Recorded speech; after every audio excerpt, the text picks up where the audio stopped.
what you do at Warner Brothers?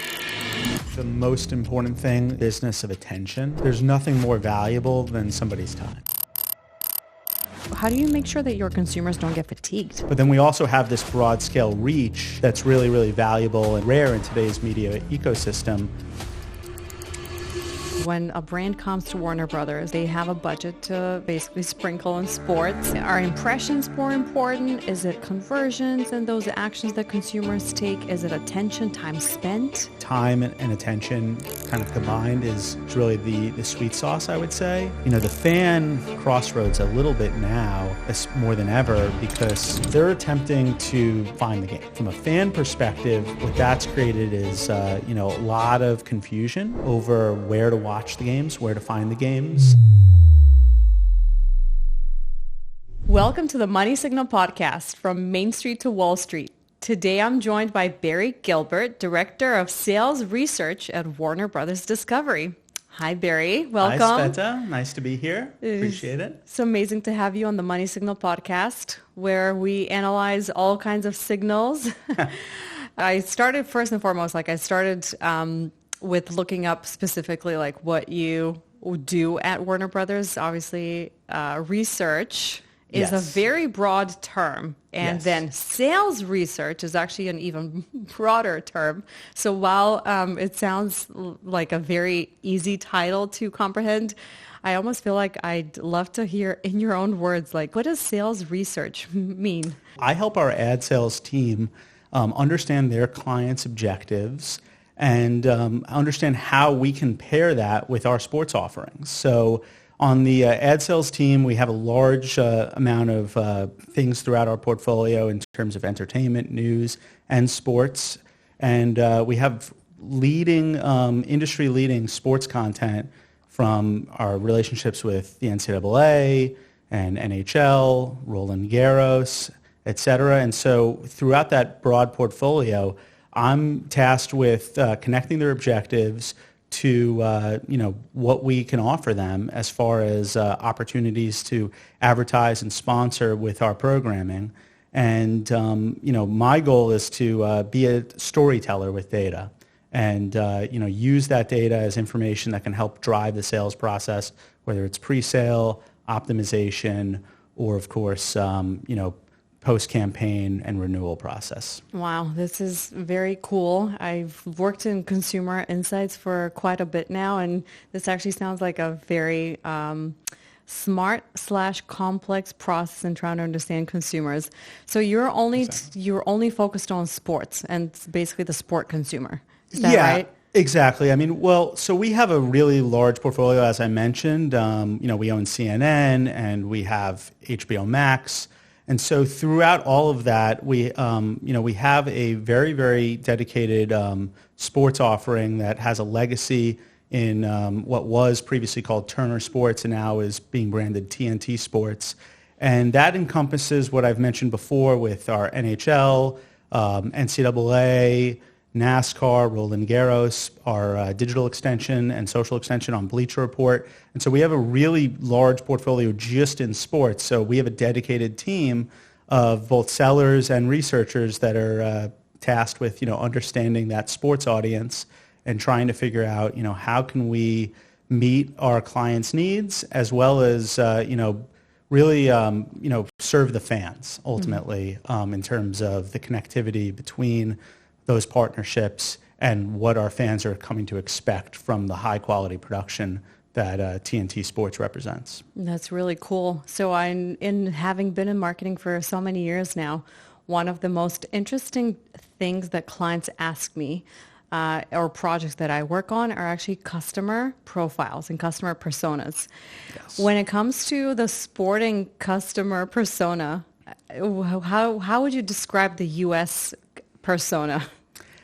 Yeah, I mean, first off, it's a very large audience. Now, you can delve into casual versus avid fans of all of these different sports, but I think that's one of the big benefits of our portfolio is that not only do we reach fans of all levels, but we also have fans that look different depending on the sport that they're interested in.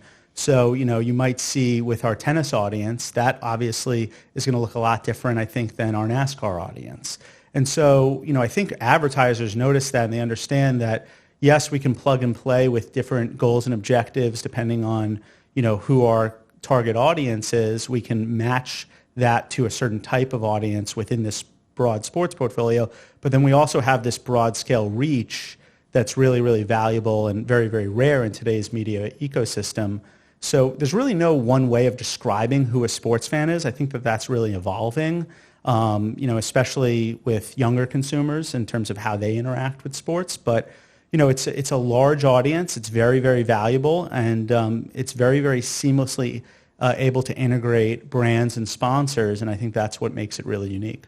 And how do younger audiences interact with sports these days? Yeah, that's something that I think is really telling. Obviously, the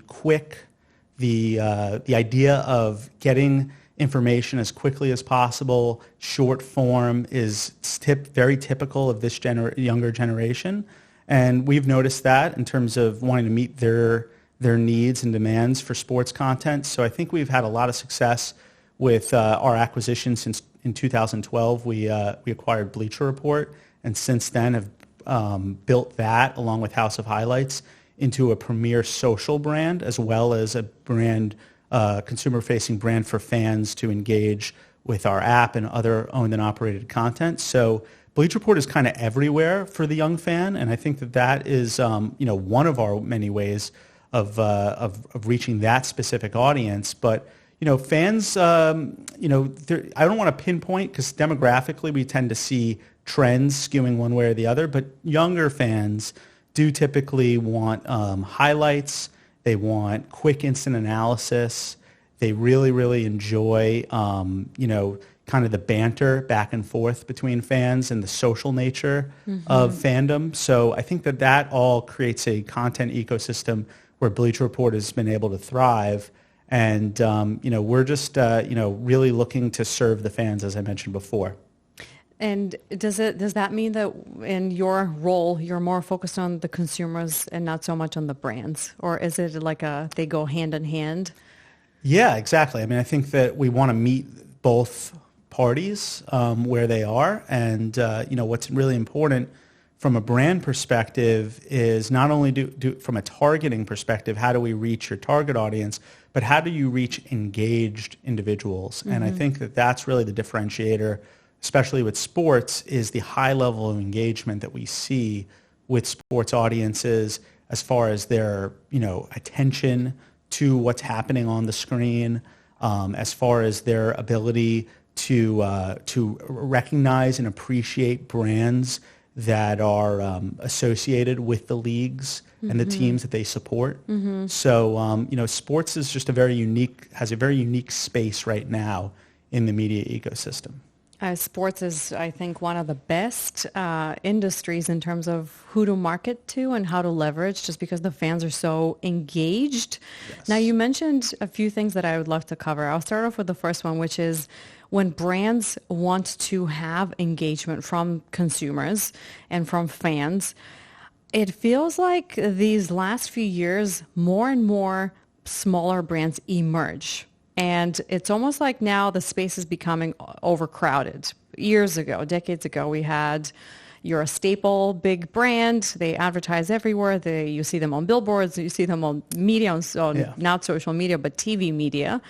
And now I'd probably say last decade and last few years, we see more and more variety of brands emerge, variety of apps also emerge, technologies that are being advertised in every industry, not just like the sports.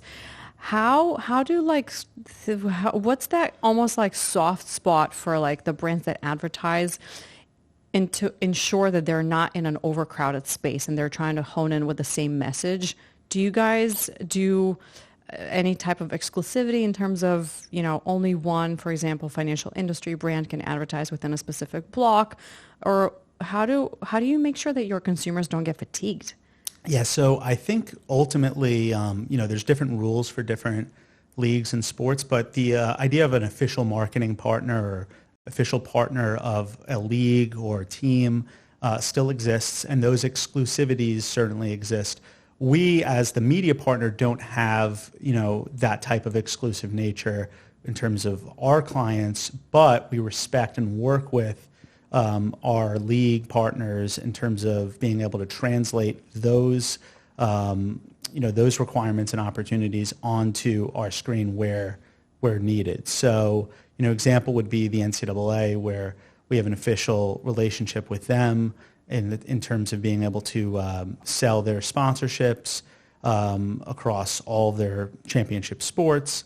And so those official partners called CCPs, Corporate Partners and Champions, that program has been largely successful due to some levels of exclusivity that these major brands do capture as far as the ability to present without conflict or without competition for certain events, especially college football playoff and March Madness. So consumers consume media and messaging in different ways. Yes. I know you covered more of that younger audience and like how they interact.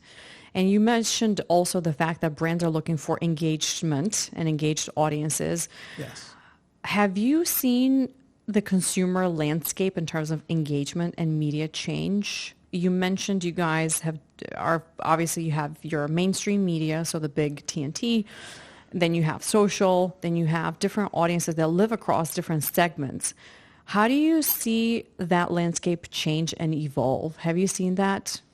Yeah, no, definitely. I think that one of the things that we're trying to do, especially in 2026 and beyond, is be a little bit more agnostic about the types of content that we're creating for both the social and linear feeds and make them more seamlessly integratable. One of our goals, I think, especially for this year, has been to not only, a lot of times we'll make content on linear that's repurposable and clipped for social, but oftentimes you won't see the opposite, where there's an opportunity to, to take social first content and bring it into the linear ecosystem and bring about that type of fan engagement that we see in the social ecosystem into our linear production and make a connection with our fans even deeper. And so I think that that's something that you'll start to see, especially on any TNT Sports production in 2026.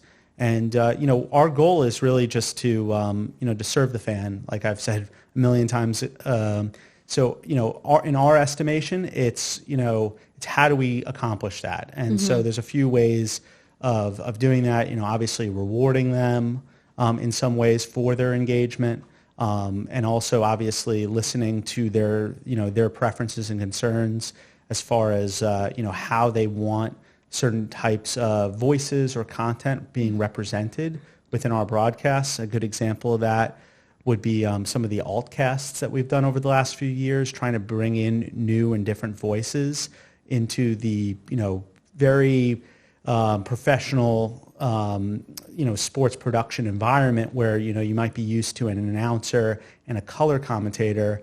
And, some of our competitors have also had a lot of success with this in terms of bringing that kind of podcast mentality, that more conversational mentality into live sports and into the living rooms of all of our fans. That's so interesting that you mention it. One of the things I had covered with another guest who was also within the same realm of, I guess, marketing and consumers and TV was authenticity.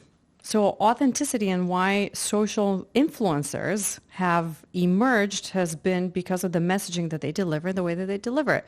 So it's interesting for me to hear that you guys are also, Warner Brothers is approaching that move or maybe even testing social content, which then gets basically put to linear, basically national TV, versus the other way around. So it's very cool to actually hear that. And I think we've seen that with a huge shift among the consumer mindset in terms of, as you mentioned, how they consume media themselves and then how they engage and what makes it appealing. On the topic of authenticity, what can we learn from the consumers that are sports fans and who are engaged, highly engaged, at least from the networks and channels that you guys manage? Yeah, I mean, I think one of the big things that we've always seen when it comes to just being authentic with our production is, not being censored or not feeling censored as far as, what talking points can and can't be addressed. I think, with Shaq and Charles Barkley on our TNT coverage historically, you've always seen that level of authenticity. And I think fans, expect to not necessarily be talked at, but to be talked to, being part of the conversation, but then also, really not just saying things for the sake of, being inflammatory or being overly negative or positive to get a response, but really, believing in your convictions in terms of your analysis. So I think that our studio talent and our in-game talent has certainly, been able to achieve that in a very large way just by, one, their expertise, but then also, just being as candid as they possibly can. And I think fans grow to appreciate that.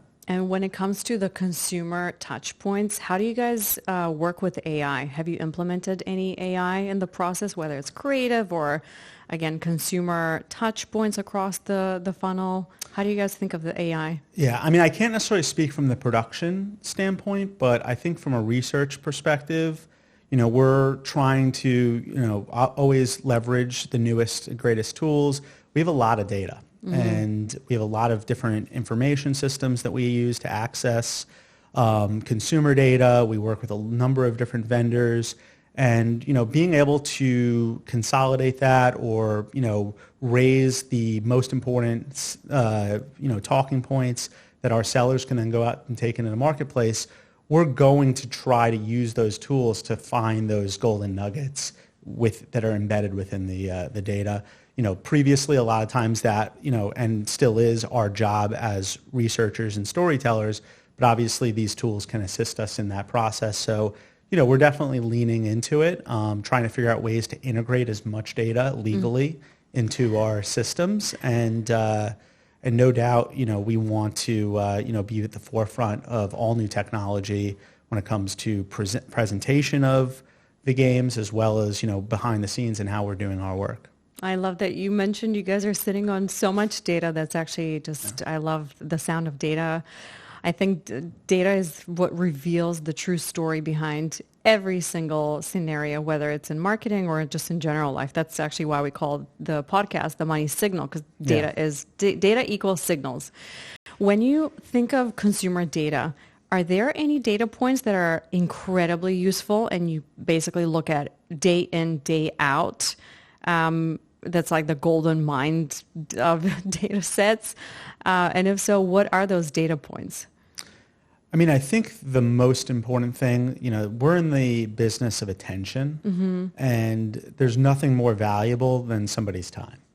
And so ultimately, there's definitely a lot of things that are being done in the attention space specifically. And so, you can narrow that down in terms of the level of attention, the level of consciousness, but more broadly speaking, the most important metric that we always look at is the amount of time where we can measure it of how much somebody is watching, the live games, or how much somebody is scrolling on our Bleacher Report app or any other touch point, that we can integrate our content into.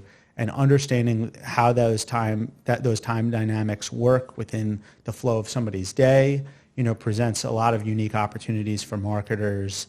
So really, time and attention kind of combined is really the sweet sauce, I would say.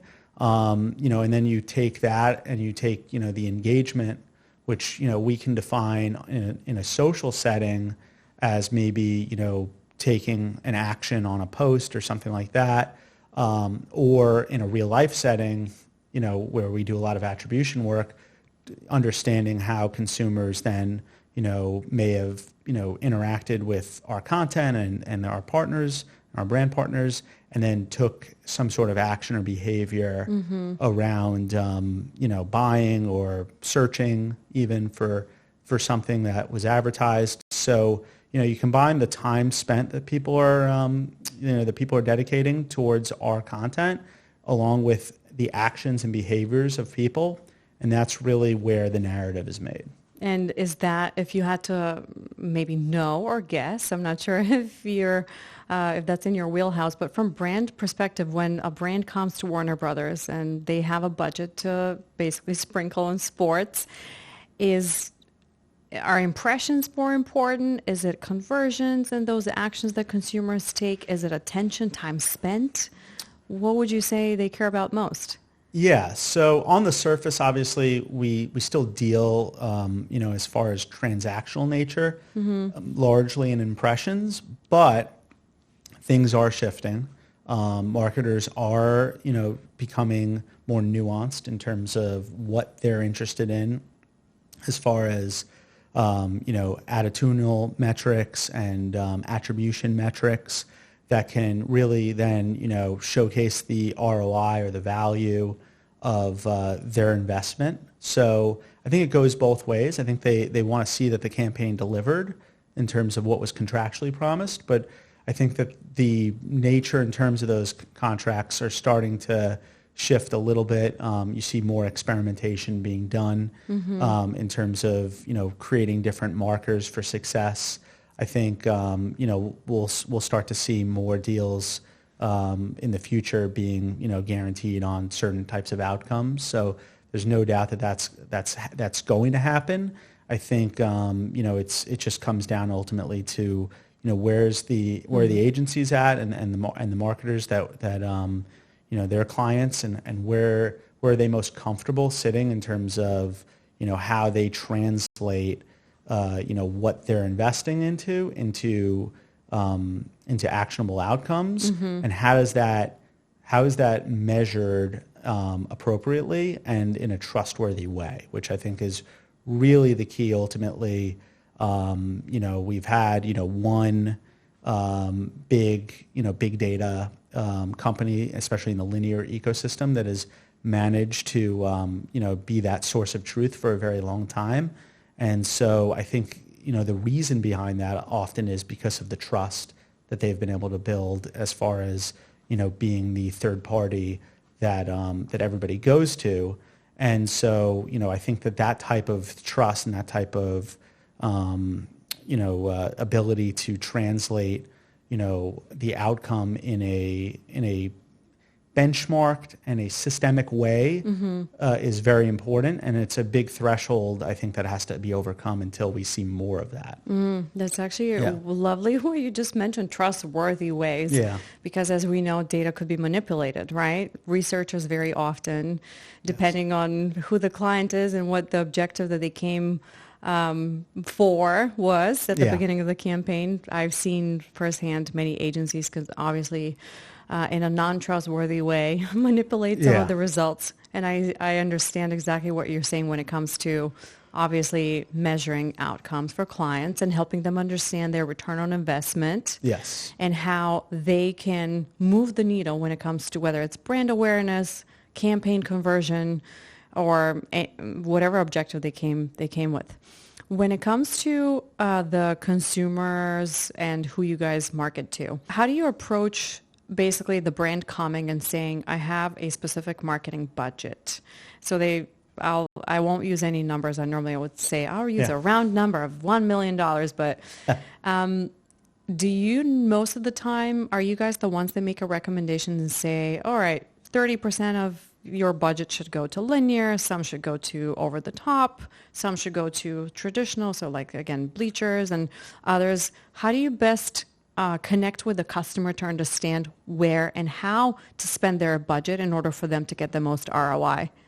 Yeah, no, there's definitely like a media marketing mix that certainly can be calculated. I think that a lot of times, especially on the agency side, they're doing a lot of that grunt work in terms of understanding kind of the reach and frequency allocations. From our perspective, what we want is one, to be a good partner as far as delivering on what the client is asking for. So if they want to be in linear or on digital and streaming, we'll certainly fulfill that. I think as far as making recommendations, one of the areas that we really kind of thrive in is looking at one, the consumer connectivity that I mentioned before, because we have a wide array of portfolio options. So I think that is, one area where we can, kind of meet the needs based around the different,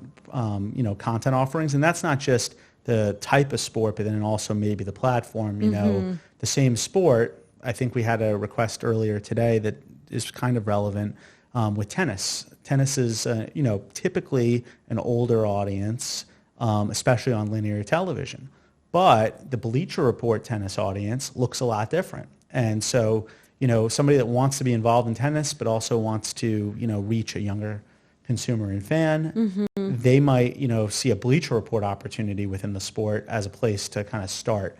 So, what we're trying to do is trying to use the data to kind of, tell us, where are the best spots for our consumers, and then also obviously, ultimately understand the effectiveness. And what we've seen historically in terms of like platform suggestions and things like that is that we've seen that, with broad-based campaigns, a multi-platform approach is usually the most effective. Interesting.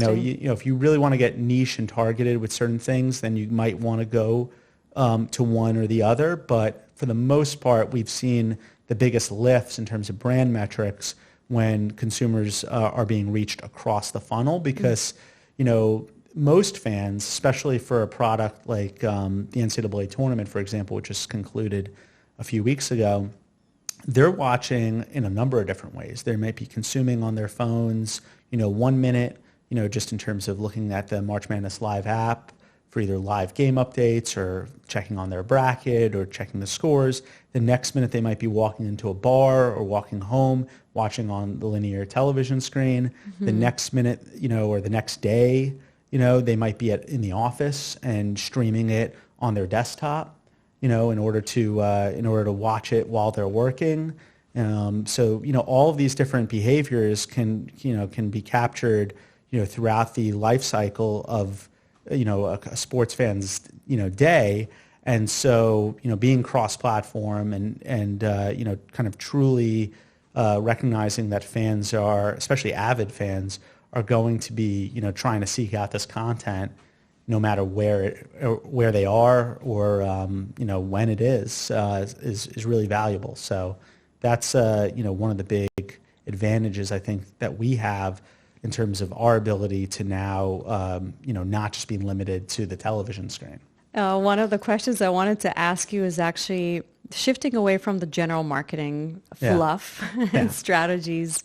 When you think of consumers, what and their pain points or their growth, so the consumer's growth, how are they shifting away from, I guess, traditional marketing and the traditional consumer mindsets to other ecosystems, other innovative approaches, and just other ways that they act and behave as consumers? Yeah, I mean, I think, fans are certainly, very interested in, experimentation as far as, what we've been able to do, like I mentioned before, with the altcasts on, different networks or some of the capabilities as far as streaming has, presenting new and existing opportunities around alternative presentations or different ways of consuming media, such as what I mentioned on Bleacher Report. But the fan, I think, is at a crossroads a little bit now, more than ever, because they're attempting to find the game, and that's really ultimately what they want. They are first and foremost fans because they enjoy the live product. I think that there's a lot being made of younger fans not consuming the live product the same way that older fans may have consumed in the past.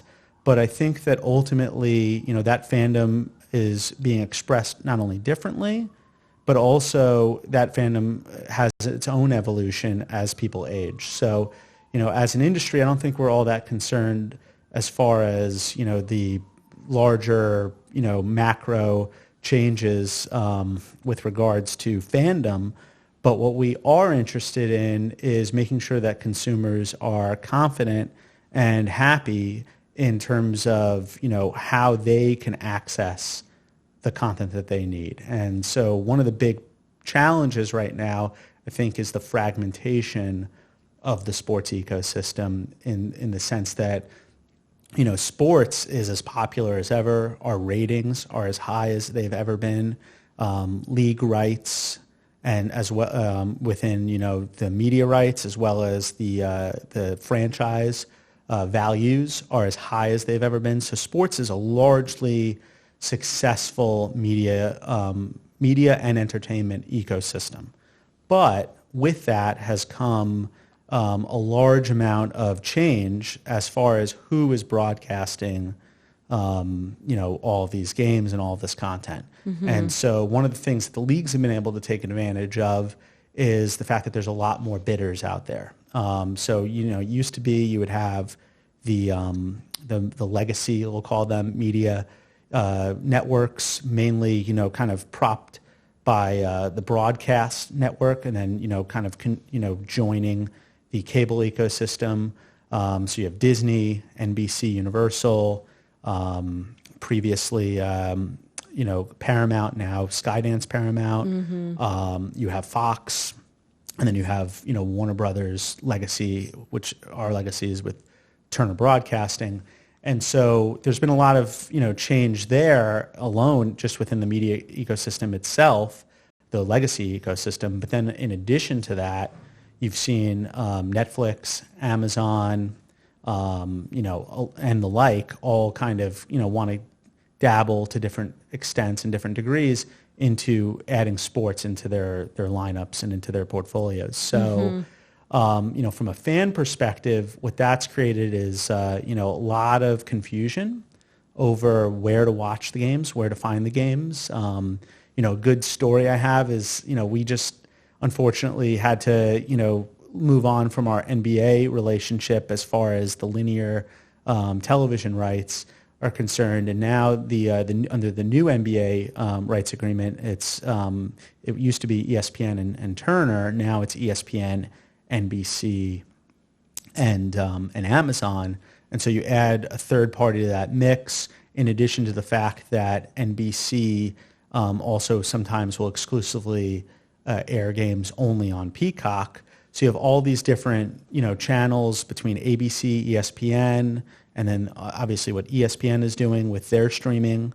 You have Amazon, you have Peacock, you have NBC proper, NBC reinvesting in NBC Sports Network now as a cable entity. So there's a lot of different places that you can consume sports just for the NBA.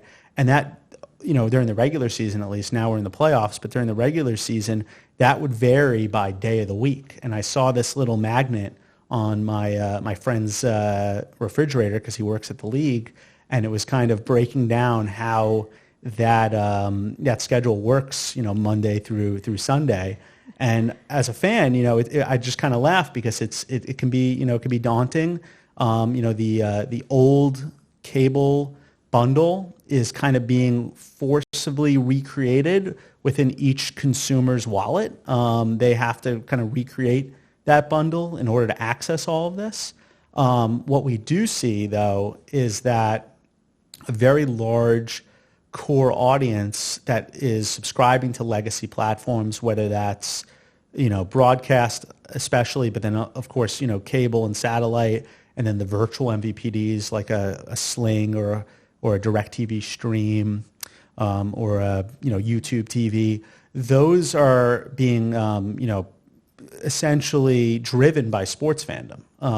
Those sports fans are certainly the most likely that we've seen to still be subscribed to all of those kind of legacy media platforms. And so the fans are thirsty and hungry for sports no matter where it is, but it is stretching their wallets and stretching their ability to remain subscribed across all of these different ecosystems. That's so interesting. Thank you for sharing all of this knowledge. As someone who's been in the media space, again, I've been in the TV media, social media, general media, and now I'm more behind crunching the numbers and trying to understand the consumer persona. This is fascinating for me to also understand.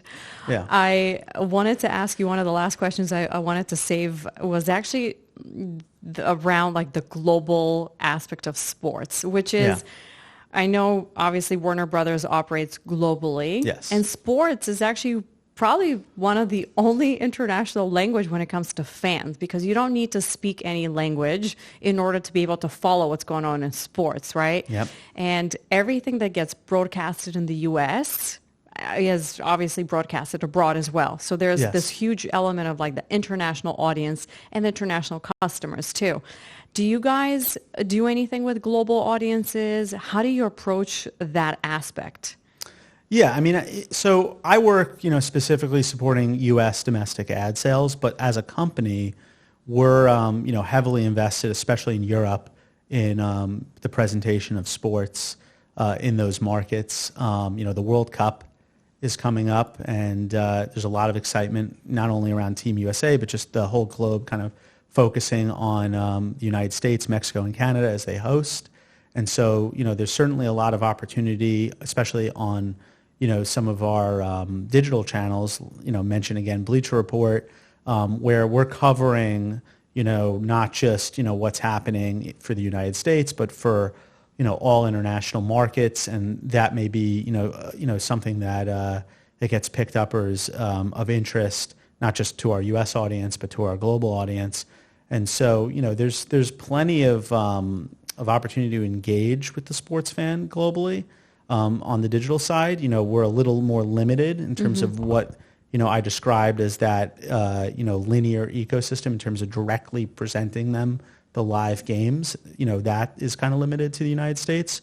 But certainly, as far as the overall company, as well as, just the general vision that we have as bringing people together via sports, it is a global game, as they say. Barry, it's been an honor having you on the Money Signal podcast. Thank you so much for shedding light on everything sports we needed to know and everything consumers in sports we needed to hear. Thank you for coming.